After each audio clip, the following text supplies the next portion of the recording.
forces loyal to Libya's UN-backed unity government have taken control of Tripoli's International Airport. Now, this follows the withdrawal of rival militia from the site.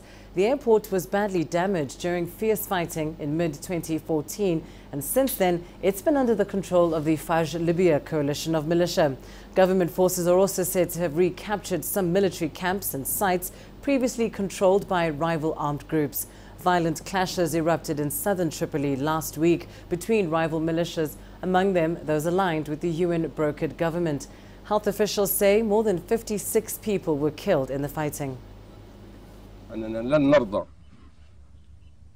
We will not accept troublemakers and terrorists. We have suffered a lot, and the residents of the capital have suffered for a long time.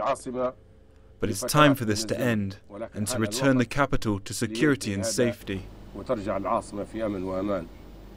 Some regional perspective and insight from CGTN's Yasser Hakim. He joins us now live from the Egyptian capital, Cairo. Yasser, firstly, how significant is the move by pro-government forces in retaking the airport in Tripoli?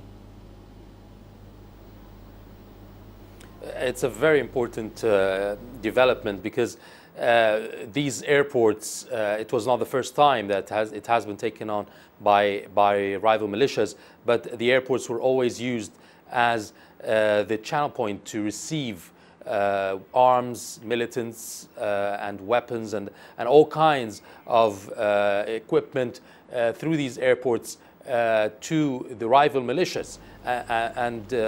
It shows, it's a proof, these airports are a proof of the foreign intervention in Libya by countries that want to influence the events in the country and trying to have some power on the ground in Libya. And having these airports or any airport in the hands of militias will only make them stronger and allow them to receive all kinds of enforcements that would give them more leverage and power within the country. And having it back in the arms of the pro-government forces would retain its stability and could also give it more power or leverage in the government, in the country. So I think it has been one of the major issues, having airports and seaports always in the hands of militias. This has to stop. And indeed, this latest development comes amid ongoing peace efforts currently being led by the African Union in Addis Ababa. Just how high are expectations regarding these latest efforts? Let's say the hopes are high. Expectations at this point are not at its best, though Alpha Conde, the president of Guinea, who's also heading the AU talks in Libya, he said that the only solution for the Libyan crisis will come from Africa itself. And the AU has even, before last year, has suggested that it can send troops to help restore order in Libya and help the government in restoring peace. So Africa is the main, should be the main leader in talks, in peace talks in Libya, whether Africa as a whole and obviously Libya's neighbors who are directly affected by the situation. But Fajr Raj, the head of the Presidential Council, has met a high-level delegation from the AU. They have met also rival factions. But the talks are still ongoing. The differences are still strong between the rival factions, and even the idea of the airport, the issue of this airport, it has been taken by one of the militias that is loyal to the Presidential Council. So it has gone against its own peaceful or its own group.